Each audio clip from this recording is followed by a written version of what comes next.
क्या आपका बच्चा बार-बार रोता है, मुँह में उँगलियाँ मारता है और उसको हल्का-सा बुखार महसूस होता है?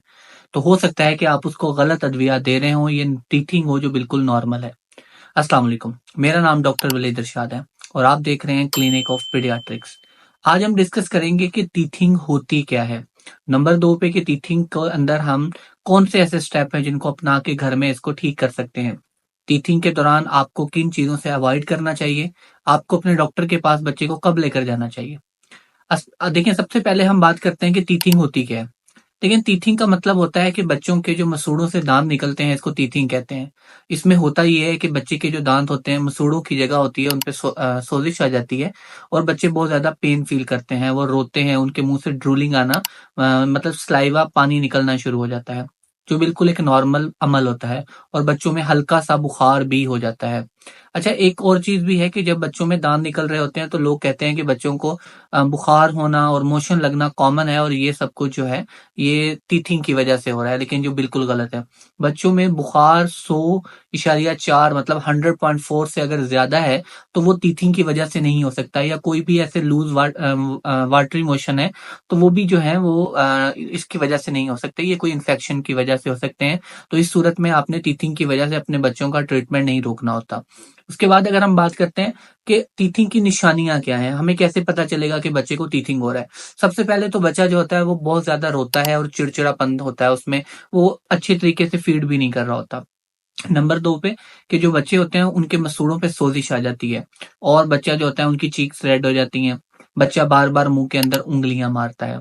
इसके अलावा बच्चों के मुँह से बहुत ज़्यादा ड्रूलिंग आ रही होती है, बहुत ज़्यादा सलाइवा निकल रहा होता है और इसके अलावा बच्चे की जो फीडिंग होती है, वो बहुत बुरी तरह मुतासिर हो जाती है और जब भी आप उनका फीवर चेक करते हैं तो वो 100 के राउंड अबाउट होता है।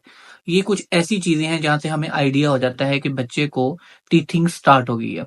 अब टीथिंग के स्टार्ट होने की जो एज होती है वो 3 माह से लेकर और बाज़ औक़ात कुछ बच्चों में 6 माह के बाद स्टार्ट होती है और ये कम से कम बच्चों के अंदर ये पहले 10 माह के अंदर पीक पर होती है और उसके बाद आहिस्ता-आहिस्ता इसकी शिद्दत में कमी आ जाती है।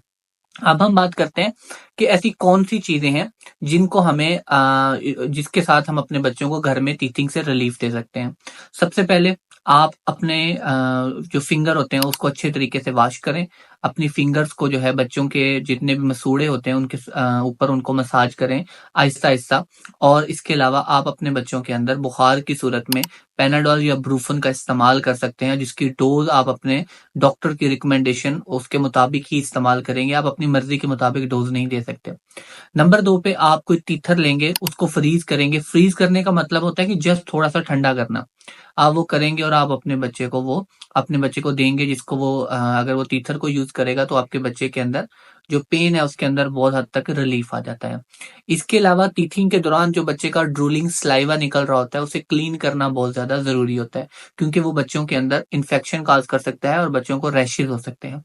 इसके अलावा आप अगर आपके बच्चे के अंदर चिड़चिड़ापन है, बहुत ज़्यादा रो रहा है, तो आप अपने बच्चे को रिलीफ के तौर पर कोई भी अच्छा-सा पैनाडोल के अलावा भी आप ब्रूफन या कोई और सिरप जो है, वो आपके डॉक्टर की रिकमेंडेशन के साथ इस्तेमाल करवा सकते हैं और लंबे अरसे तक आप इसका इस्तेमाल कर सकते हैं। ये आपके बच्चों के अंदर नुकसानदेह नहीं होता।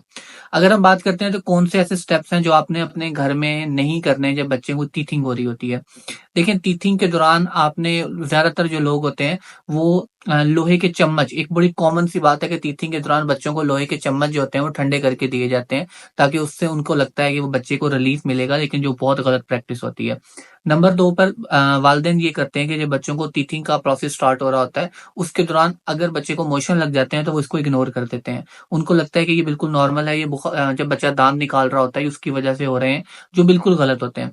अगर आपके बच्चे के अंदर कोई वाटरी मोशन आ रहे हैं, जिसके अंदर बहुत ज़्यादा पानी है या ब्लड आ रहा है और ये कुछ कुछ दिनों तक कंटिन्यूअसली रहता है, तो ये एक इन्फेक्शन हो सकती है, जिसके लिए आपको अपने बच्चे को डॉक्टर के पास लेके जाना बहुत ज़्यादा ज़रूरी होता है।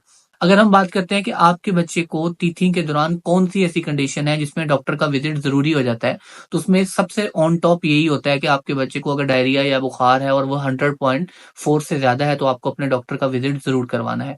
उसके अलावा अगर आपके बच्चे को खाना-पीने की कमी आ जाए, बच्चा जो है वो प्रॉपर तरीके से फीड नहीं कर रहा है या फीड करना मुकम्मल तौर पे बंद कर दे, तो उस दौरान भी आपको अपने बच्चे को डॉक्टर के पास लेके जाना चाहिए।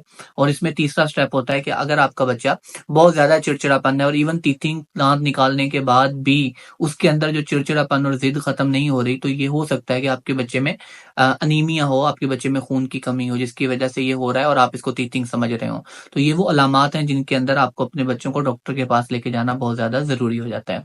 देखिए जो टीथिंग होती है ये बिल्कुल नॉर्मल होती है। ये मरहला थोड़ा-सा मुश्किल ज़रूर होता है, लेकिन अगर वालिदैन को रहनुमाई हो इन चीज़ों की, तो ये बहुत अच्छे तरीके से बच्चा गुज़ार सकता है। उम्मीद करता हूँ कि आपको मेरी आज की वीडियो पसंद आई होगी। अगर आप चाहते हैं कि इस तरह की मज़ीद इन्फॉर्मेटिव वीडियो आप तक मिलती रहे, तो आप मेरे चैनल को सब्सक्राइब करें